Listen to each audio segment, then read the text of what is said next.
Kung lumaki ka sa mindset na mahirap kami, normal lang na hirap ka with money ngayon.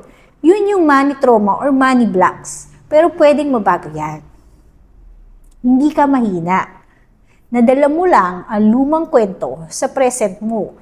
Kasi nga, lumaki tayo na sinabi sa atin, mahirap tayo. Pero ang pinanggalingan mo, hindi magdidikta sa patutunguhan mo. Lumaki din ako sa hirap, pero nasa isip ko na noon pa man na di ako pwede maging mahirap eh.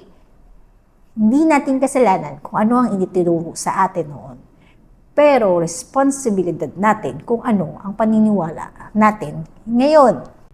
Pwede natin baguhin ang money story natin. Pwede nating palitang mahirap kami ng natututo akong humawak at magpalago ng pera.